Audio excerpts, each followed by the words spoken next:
खबर 1 मिनट में देखिए खबरों का सबसे तेज विश्लेषण।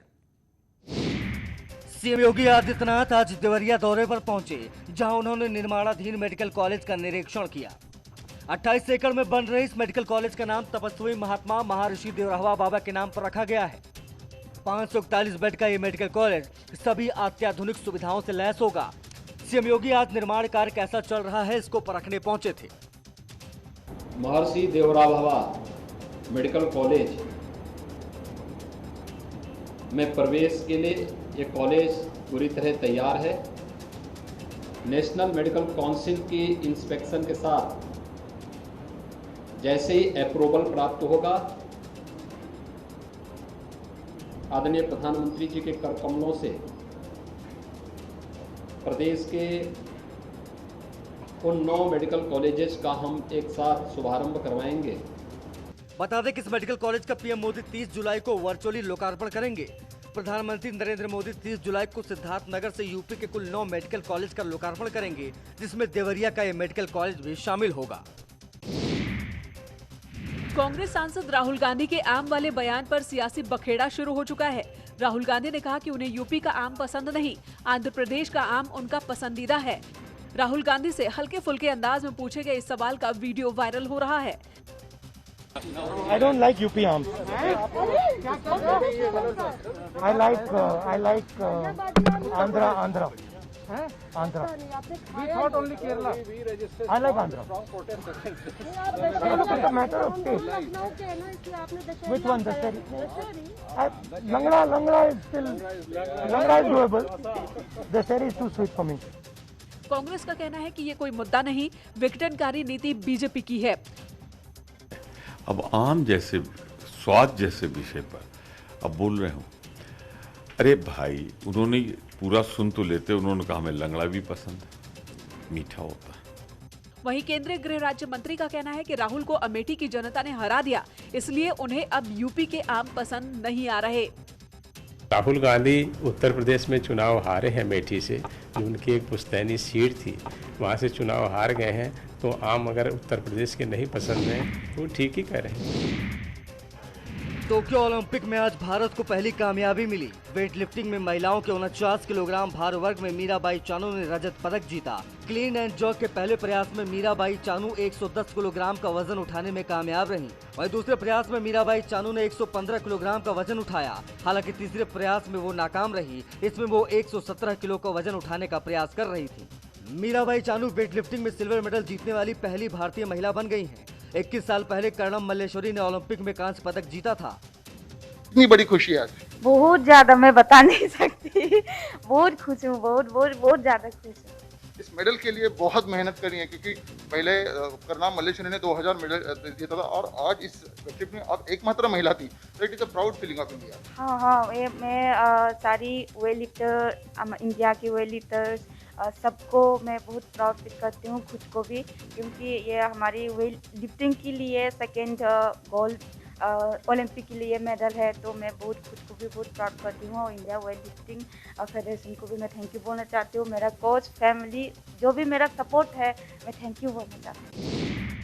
बीजेपी ने यूपी विधानसभा चुनाव को देखते हुए अपनी रणनीति को अमली जामा पहनाना शुरू कर दिया है। इसका मतलब यह है कि बीजेपी यूपी में अपने दिग्गज नेताओं को इस बार चुनावी मैदान में उतारने जा रही है। जी हां, विधानसभा चुनाव को लेकर भारतीय जनता पार्टी ने अब बड़ा फैसला किया है। जानकारी के मुताबिक चुनाव को लेकर बीजेपी ने बड़ी योजना बनाई है। सूत्रों की माने तो बीजेपी अपने सभी दिग्गजों को इस बार मैदान में उतार सकती है। सूत्र तो ये भी बता रहे हैं कि इस बार मुख्यमंत्री योगी आदित्यनाथ भी विधानसभा चुनाव लड़ेंगे। सीएम योगी के साथ राज्य के दोनों डिप्टी सीएम यानी केशव प्रसाद मौर्य और दिनेश शर्मा भी चुनाव लड़ सकते हैं। बताया जा रहा है कि केशव प्रसाद मौर्य कौशाम्बी के सिराथू सीट से, तो डिप्टी सीएम दिनेश शर्मा लखनऊ के किसी सीट से चुनाव लड़ सकते हैं। आपको बता दें कि मुख्यमंत्री योगी आदित्यनाथ अभी विधान परिषद के सदस्य हैं। वहीं सबके अलावा प्रदेश बीजेपी के अध्यक्ष स्वतंत्र देव सिंह और महेंद्र सिंह जैसे बड़े नेता भी इस बार चुनावी मैदान में उतर सकते हैं। सूत्रों से मिली जानकारी के अनुसार बीजेपी आला कमान ने ये निर्देश दिए हैं।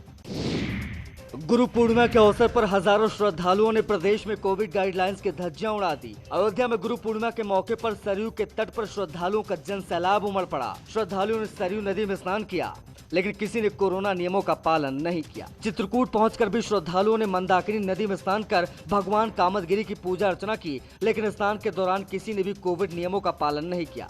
काशी के मठ मंदिरों में भी गुरु पूर्णिमा पर्व मनाया गया। यहाँ गाइडलाइन के कारण गुरुओं ने दर्शन नहीं दिया। मुख्य द्वार से ही शिष्यों ने अपने गुरुओं को प्रणाम कर उनका आशीर्वाद लिया। मथुरा में गुरु पूर्णिमा के मौके पर संतों ने सिर मुंडवाकर शोभा यात्रा निकाली। इस तरह कोरोना नियमों का मथुरा में भी पालन नहीं हुआ। फर्रुखाबाद में भी वही हाल देखने को मिला। आस्था के आगे सभी नियम ताक पर रख दिए गए। हालात ये हो गए कि बरेली इटावा हाईवे पर 3 घंटे तक जाम लगा रहा और गंगा तट पर बिना मास्क लगाए हजारों की संख्या में लोग कोरोना नियमों की धज्जियां उड़ाते दिखाई दिए। पॉर्न फिल्म बनाने के आरोप में गिरफ्तार किए गए बिजनेसमैन राज कुंद्रा का कानपुर कनेक्शन सामने आया है। कुंद्रा की कंपनी कानपुर की 2 युवतियों के अकाउंट में पैसे डालती थी। मुंबई क्राइम ब्रांच ने अकाउंट को सीज करवा दिया है। मुंबई क्राइम ब्रांच की एक टीम ने कानपुर में डेरा डाल दिया है। पॉर्न फिल्म बनाने के आरोप में शिल्पा सेठी के पति राज कुंद्रा समेत 11 लोग गिरफ्तार किए गए हैं। मुंबई की क्राइम ब्रांच की टीम ने कानपुर में डेरा डाला हुआ है। जहां एक और पीएनबी ब्रांच कर रही गई, तो वहीं स्टेट बैंक की इस ब्रांच पे मैं जो मेन एडमिनिस्ट्रेटिव ब्रांचेस में खड़ा हूँ। हालांकि कैंट की ब्रांच में इस पूरा डिस्क्रिप्शन आया कि 2 युवतियों के खातों में पैसा जमा किया है। टीम ने यहाँ ब्रांच से संपर्क करके इन अकाउंट्स को सील कर दिया गया है, जिसके बाद से दोनों युवतियां कानपुर से गायब हैं।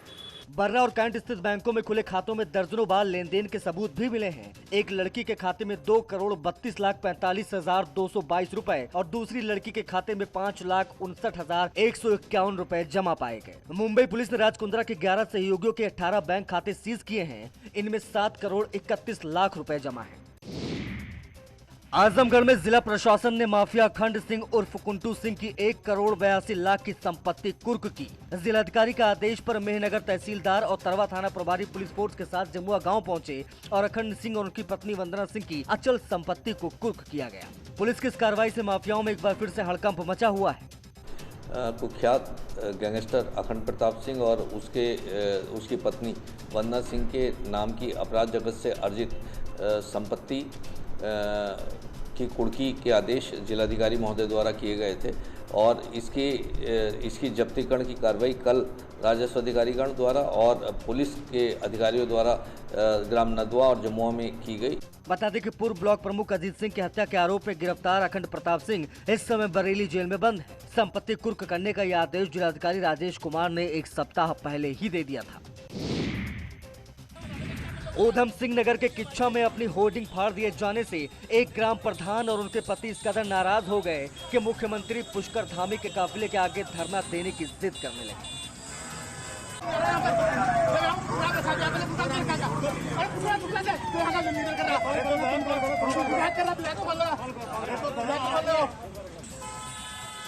आपको बता दें कि मुख्यमंत्री पुष्कर धामी 2 दिन के दौरे पर ऊधम सिंह नगर गए हुए हैं।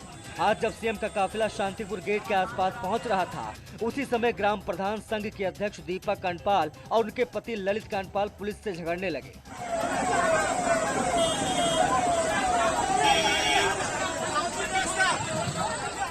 पति पत्नी का आरोप था कि उन्होंने सीएम के स्वागत के लिए जो होर्डिंग लगाई थी वो किसी ने फाड़ दी और इस मामले में पुलिस कोई एक्शन भी नहीं कर रही है। सीएम और स्थानीय विधायक राजेश शुक्ला ने पति पत्नी को शोर मचाते हुए देखकर उन्हें चुप रहने के लिए इशारा किया।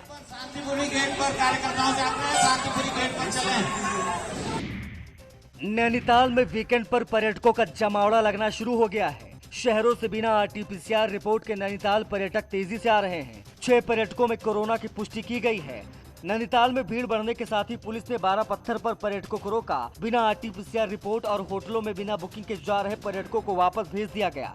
जिन लोगों की बुकिंग थी उनको ही कोविड जांच के बाद शहर में एंट्री दी गई। नैनीताल में पर्यटकों का जमावड़ा लगा हुआ है और ये देख सकते हैं कि 12 पत्थर चौकी है। यहाँ पर जो पर्यटक हैं उनको रोका जा रहा है, पूछा जा रहा है कि RT-PCR आपके पास है या नहीं, और जो जिनके पास RT-PCR या होटल की बुकिंग नहीं है, जिस तरह से इस गाड़ी को वापस भेजा जा रहा है, इसी तरीके से जो वाहन है उनको वापस भेजा जा रहा है। और इन सारे लोगों से ये अनिवार्य कर दिया गया है कि आप RT-PCR लेके आएँ या फिर होटलों की बुकिंग है। कोतवाल खुद मौके पे हैं यहाँ पर। इस तरह से जो गाड़ियों को पूछा जा रहा है, इनसे RT-PCR ली जा रही है। कहा जा रहा है कि अगर आपके पास रिपोर्ट है उसी के बाद आप आगे जाएंगे। उत्तराखंड में पर्यटकों के जमावड़े को देखते हुए हाल ही में पीएम मोदी ने भी चिंता जाहिर की थी और उसके बाद से उत्तराखंड के बॉर्डरों पर सख्ती की जा रही है।